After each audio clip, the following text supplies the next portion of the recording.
Hello. I hope everybody's doing well. Hope everybody's staying warm. The winter storm that ravaged the East Coast and the South and really most of America is gone, but bitter cold. Still going to be around. It's winter. We got to deal with it, but we've got a lot to occupy our time and keep us entertained and preoccupied. That's a good way to put it, preoccupied, as we wait out until spring. A lot of different headlines, a lot of stuff going on in the world of sports.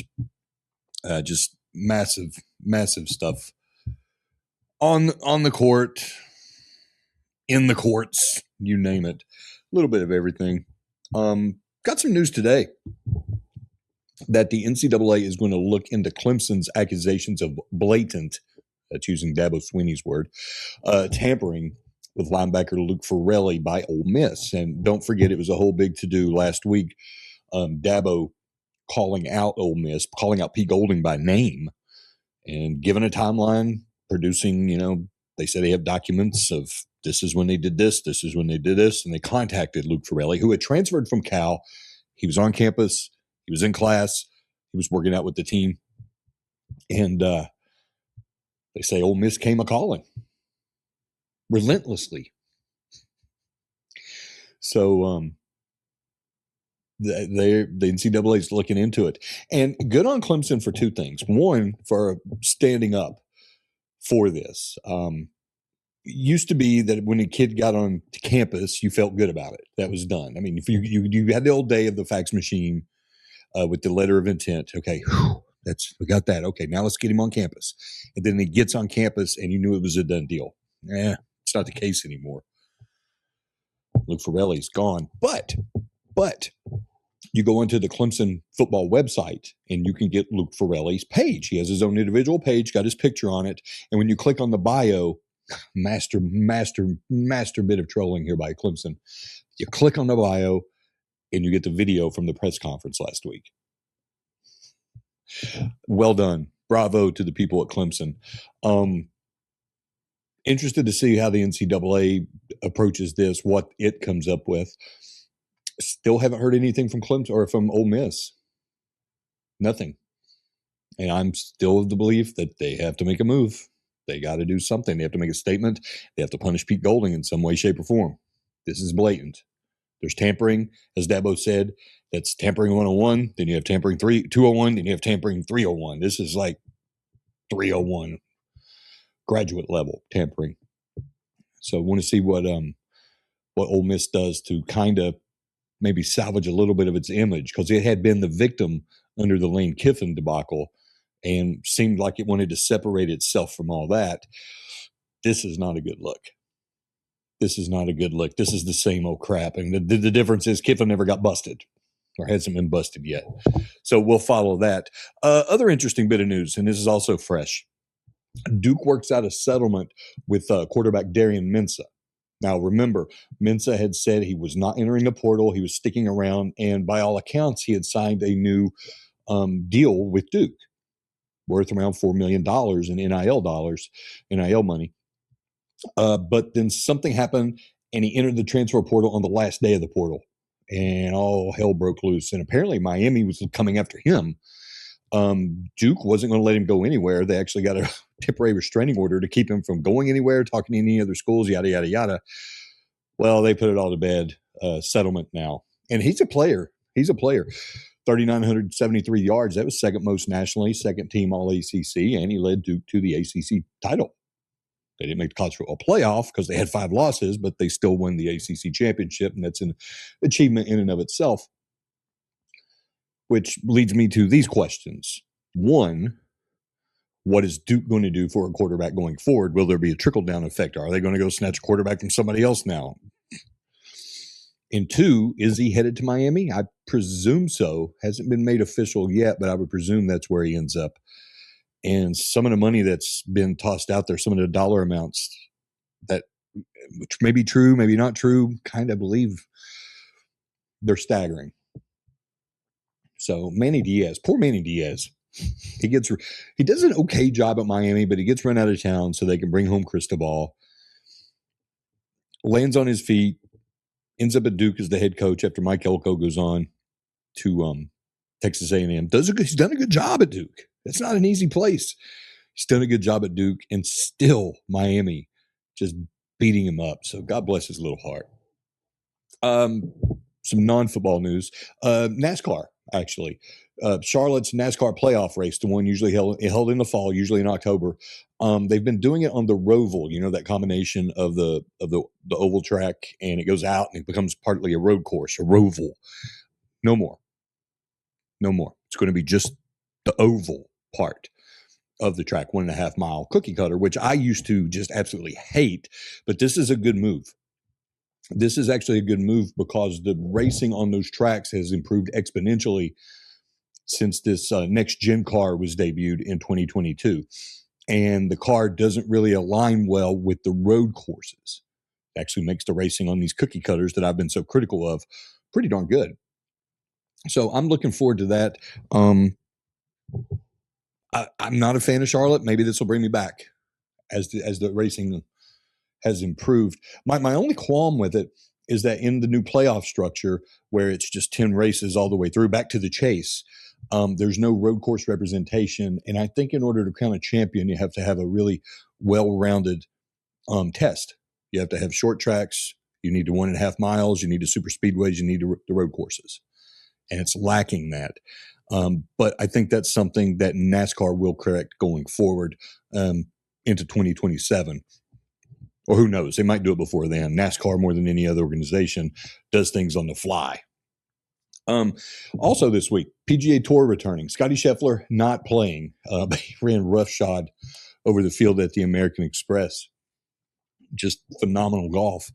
He already has 20 wins before the age of 30. Only Jack Nicklaus and Tiger Woods did that. It's incredible. And he's obliterating the fields he's in. I want to say, since he finished, I think, tied for 20th at the Players last year, and I might need to fact check myself, he's done no worse than like 8th since then. Just phenomenal. And I'm hesitant to say, he's as good as Tiger, but he's doing Tiger-like things. He's just not getting as much credit for it because he's not a cultural icon. He's not impacting society. He's not a generational athlete, we don't think. He's just going about his business. And it's phenomenal. He's not playing this week, though. I set it up. He's not playing this week. Brooks Koepka is playing this week. It's his first PGA Tour start since 2022. That's a big deal. Remember, he's been over at LIV Golf doing that whole shebang for a few years. He's making his return. He met with the media, and it was really interesting because Brooks Koepka, for all the things that he is, competitor, outspoken athlete, doesn't keep anything back when he feels like saying something. He came across as almost humble.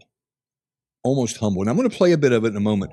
We've got Rex Hoggard of the Golf Channel joining us later to break it down. Rex was there, but I'm going to play him a bit of it in a moment. And it's really fascinating because we've never really seen Brooksy be contrite. We've never really seen that out of him. And he came across as contrite. I'm going to play the first few minutes of his presser. I think it's worth it.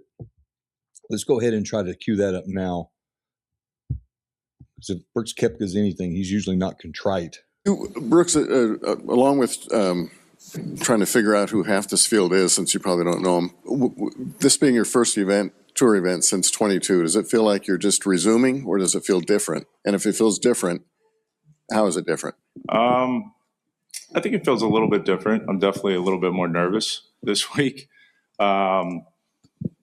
Just coming back, but it feels good. I'm super grateful to be back. There's a lot of guys I don't know. Over the past, 3.5 years, there's a lot of new faces, but excited to meet those guys and feel like I'm part of the tour. We're going to go right up here to Dan Rappaport. What did you miss most about playing on the PGA Tour? It's a good question. I think the ability to have my family out all the time. I think that was one thing because they didn't travel too much over the last few years. But like they're going to be out this week, so I'm super excited to be able to have them out. All right, we're going to go back here to Dylan. Dylan DeChair. Yeah, Brooks, what were some of the most important factors that went into making this decision to come back? Just my family. A lot's gone on over the past 5-6 months with my family, and that played a big role in it coming back. And then just having conversations with my wife, my team, and being able to make that decision to come back was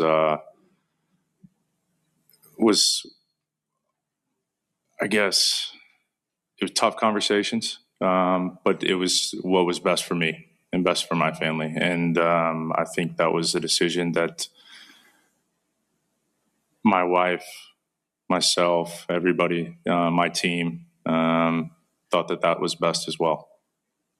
You get a sense that playing PGA Tour will give you a little bit more flexibility in terms of scheduling and travel and having your family on the road? Yeah, they'll definitely be out quite a bit more. Yeah, like I said, my wife's coming this week, my son's coming this week, and they're going to come next week as well. So that'll be super exciting to have them out, and just having my family around is really important. I've grown up a lot over the last few years, and especially the last few months. Just being able to be close to them is super important to me. Okay, Rex Hoggard up in the middle. Brooks, you mentioned the circumstances have changed about the last year. I know this is hindsight, but if you could go back to 2022, would you do anything different? I don't regret anything I do. I've learned a lot, and I've always enjoyed the ride no matter where I'm at. And I think that's one thing that's you always learn from anything you're doing. So I have no regrets, but at the same time, I'm excited for this new chapter. Grateful to be out here for Brian Rolap, Jay, Tiger, everybody that was able to get me out here. I'm super grateful for it, and I'm excited. And you could hear there that Brooksy has dialed it back a little bit. Not quite ready to say he's humble, but he's dialed it back. He's dialed it back. He's not quite as aggressive. He's still got that confident air about him, but it's not really that cocky air about him. Now, maybe that changes when he hits the golf course.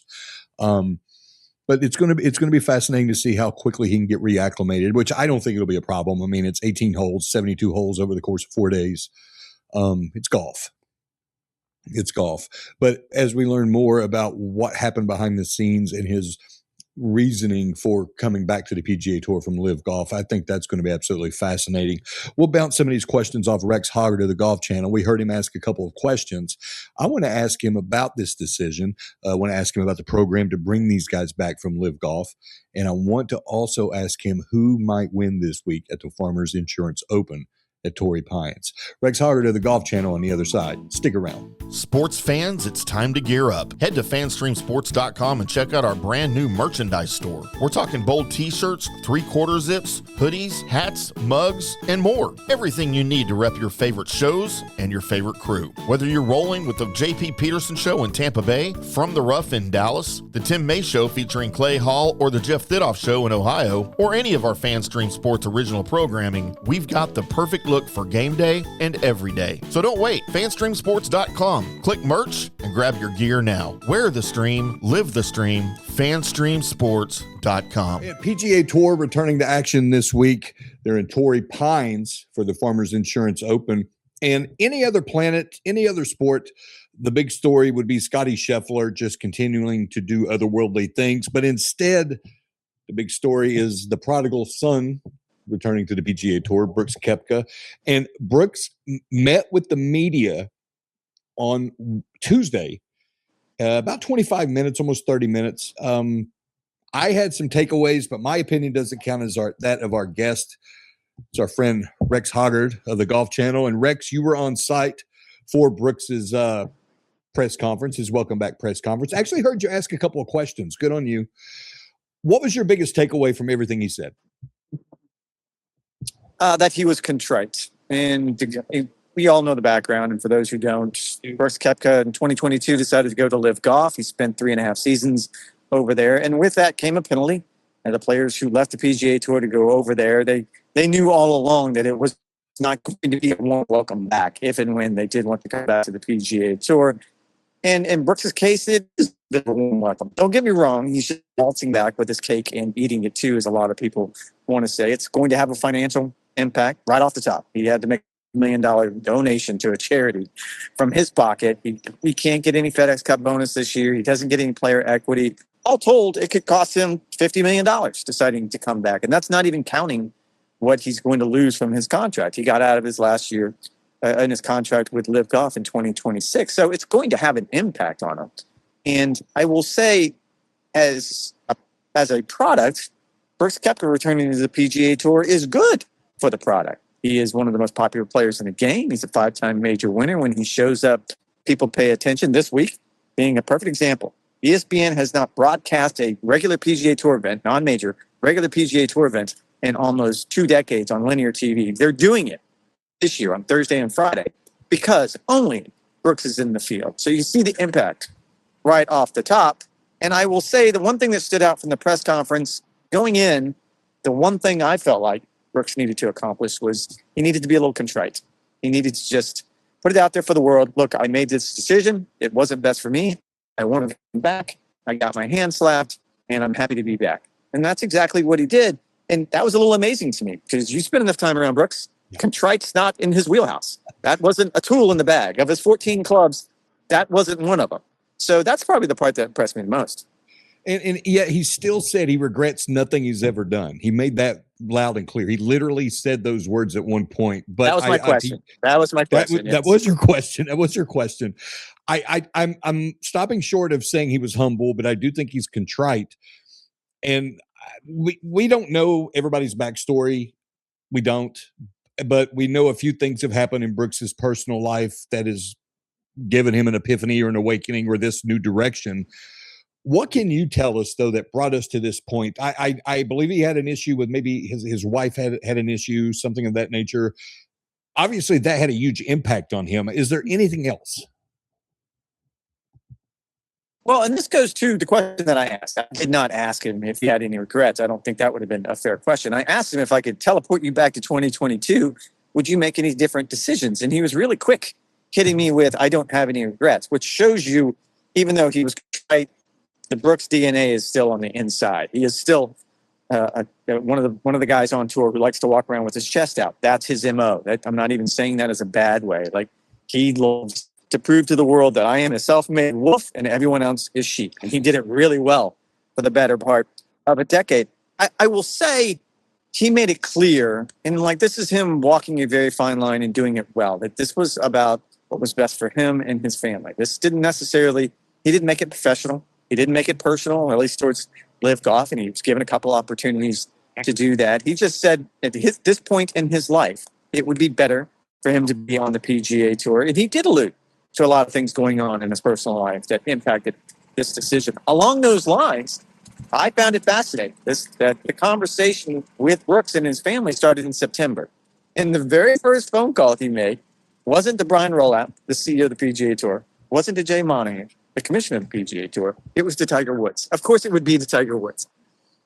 Yeah, we know who pulls the strings, who's making it happen. And that's why they have the 4-year window for having won a major in order to be reinstated instead of a 5-year window. And we've discussed that on this little podcast many times.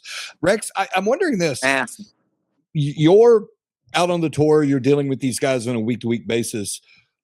What are they saying on the range? And you don't have to necessarily name names, but what is the consensus among the rank and file golfers about allowing a Brooks Koepka to come back and creating portals for the likes of Jon Rahm, Cam Smith, Bryson DeChambeau? I made you wait. Apologies for making you wait so long. Because I was trying to wait out a player that's in the field this week. It's Lonto. Good player, won on the PGA Tour before, didn't exactly have the best status coming into this year and wanted to play this event. Because of this policy, this very narrow, very limited policy the PGA Tour created, just not for Brooks Koepka, but you mentioned the 3 other players on LIV. It's Cam Smith, it's Bryson DeChambeau, and Jon Rahm. Because they were worried about the impact they could have on fields, instead of taking a spot from someone in the field here, let's say at the Farmers Insurance Open, if they're playing the first 2 rounds in threesomes, the tour essentially expanded the field by 3. So not only did no one lose a spot in the field, 2 players were added to the field. And one of those players was Lonto Griffin. And it was a fascinating conversation with him because he was actually on the pack, not last year, but the year before. And he told me that these conversations started about the midsummer time, where if a player wants to come back from LIV to the PGA Tour, what would it look like? And this was one of the safeguards that they built in. And because of the safeguards and because of how the word I used was savvy with this policy and what Brian Rollup and the PGA Tour were able to do, by and large, I can't find anybody on that range behind me that'll tell me that it was a bad move, at least when it comes to Brooks. Now, I've had some other conversations the last 24 hours on Patrick Reed potentially coming back. That's a whole different scenario, and he's not in the conversation. But when it comes to Brooks as a singular event, I think you saw the video. One gave him a hug on the when they saw each other. I think by and large, the players on tour realize that he's good for the product. And if it's good for the product, that means it's good for everybody. Well, and it's not Brooks Koepka per se. It's the spot that he would occupy. And as long as there are more spots, these guys are good to go. All they want is an opportunity to go out, take on the course themselves. They're not playing Brooks Koepka. They're playing Torrey Pines. They're playing La Quinta. They're playing Harbor Town. So it's not the player per se, even though it makes it exponentially more difficult when you have quality players in the field. But it all comes down to them performing more than anything else. Rex, just a couple more minutes, please. What will be Brooks Koepka's biggest challenge when it comes to getting reacclimated to the PGA Tour? I know he's played in majors since going off the LIV, but he's not played in a regular tour event since 2022. What's he going to have to adjust to? What has changed over that time that he's going to have to adapt? I thought it was fascinating today. Brooks talked about he needed to address 3 constituencies, essentially, this week. And that sound you hear is the sound of freedom. That's an F-18. Fighter jet going over your head. You've been here at Torrey Pines before. You've heard it. There was 3 constituencies that he needed to address this week. One was the media. He did that Tuesday, as we say in professional football all the time, that the coach won the press conference. I think it's fair to say Brooks won the press conference today. But he said he was nervous. He said he'll be nervous on Thursday. He doesn't know what the fan reaction is going to be from him. I think it was a good move on his part, starting his comeback here instead of next week in Phoenix, because we all know that's a tough crowd, man. You do not want to show up with giving them some ammunition. And then the final group of folks is the PGA Tour players themselves. He knows he's got some fences to mend. And it was interesting. He was nervous talking to the media. He's nervous about what Thursday might be like with the fans. But when we asked him about talking with the players about maybe some things he could have done differently, he said he's looking forward to those conversations. So I think he's done a good job of figuring out the pathway back for him personally, how he can make this work. The challenging part is going to be playing good golf. That's going to be the ultimate litmus test here. And he did not play good golf last year on LIV. It was very mediocre. He has to find a way to be something close to the version of Brooks that left the PGA Tour in 2022 while maintaining, and I said, this is going to be easy for him, but some level of being contrite. Rex, I'm not going to keep you. There are 100 different topics I'd like to discuss with you. I'm not going to do it. I'm sure you have a massage or something you have to get to. But my last question, who are your picks for this week? Who are you feeling good about? Give me a name we know, maybe a name we don't. Well, Scotty Scheffler would be at the top of my list. Oh, sorry. Scotty's not in the field. I'm totally kidding. That was totally a joke. I know he's not in the field. I think there's a couple names that are standing out to me. One player I just saw, he was getting a lunch. Will Zalatoris is a fascinating case study for me. If you go back to last week, I think we did a good job on Golf Channel of sort of breaking down how different his swing is now versus this most recent back surgery that he went through. We all know the talent he has, but with the swing that he had and the big reverse C and all the pressure he was putting on his back, it was going to really limit his career. He's done a really good job of finding a different way to swing that's going to save his back. I'm really curious to see how that would play out, really not just this week, over the next couple of weeks, but probably the name that I think would stand out to me is Xander Schauffele. I mean, this is a hometown event for him. We all know the tree that he sat in when Tiger Woods won the 2008 U.S. Open here at Torrey Pines. He was just a kid, and I think that would mean the world to him. And I think Xander's due for a bounce back year. All right. He is Rex Hoggard of the Golf Channel, off doing Rex Hoggard things. Rex, appreciate your time. Safe travels, pal. We'll catch up with you soon. Thank you, buddy. See you soon. Wonderful conversation with Rex. Rex and I go back a long way. We were co-workers at Golf Week for a number of years, and we've beaten the bushes together quite a bit. Rex knows golf. There's no doubt about that. Curious to see Curious to see how if Koepka in this new, more reserved, maybe that's the word, more reserved, not quite as aggressive. How's the competitor deal with that? How long will it take him to get back into a groove? He didn't have a fantastic year by most accounts on LIV last year, but that's a different animal. The competition is different. And if anything has fueled Brooks Koepka, it's been competition. That's why he always rose highest at the majors. And will his game be polished, as Rex mentioned, enough to withstand the rigors of Phoenix, the Waste Management Open? We know what that can be like. But I really appreciate Rex offering up his insight. Don't forget, we've got a lot going on with college basketball this week. We're going to learn a lot about Nebraska, learn a lot about Michigan this week. Just so much happening in those realms. But it's important that we keep an eye on this situation at Clemson, because this could be a landmark deal. Also the Charles Bediako thing at Alabama, the Storm delayed his hearing. So he got 10 more days added to his temporary restraining order, allowing him, this is the guy who had played at Alabama, turned pro 3 years ago, then came back to Alabama over the weekend after trying to sue the NCAA. A judge granted him a temporary restraining order. He's going to have another 10 days to play for the Crimson Tide. So I guess he's the only person in America that the Storm benefited, well, other than some price gougers.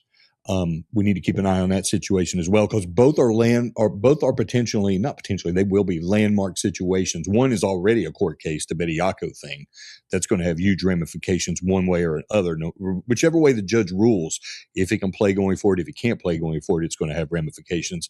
And then what the NCAA discovers or ultimately decides with regards to Clemson accusing Ole Miss of tampering, that's going to have huge ramifications. I'm waiting to hear from Ole Miss. And I want to hear from both Greg Sankey and Jim Phillips. I have to think that they have to make statements, either joint statements or separate at some point. So these are things to keep an eye on. But right now, let's again thank Rex Hoggard of the Golf Channel for stopping by. Remember, when it comes to this podcast, follow, subscribe, like, whatever you do, do it. Leave a comment below or hit me up directly on X/Twitter at Scott H Sports. Questions, comments, complaints, whatever. Let me know. If there's a topic you want to broach, throw it at me. If there's a guest you would like to have me speak with, let me know. I'll try to facilitate it. But otherwise, I'm going to get off here. I've got a few more things to prepare for. As I said, we've got a big weekend of sports ahead of us. I'm excited, and we've also got more cold. I can't wait for spring. I'm not wishing my life away, but I can't wait for spring. I can't wait till we're already seeing Masters promos. I can't wait till we see more. Otherwise, until next time, stay warm, stay safe.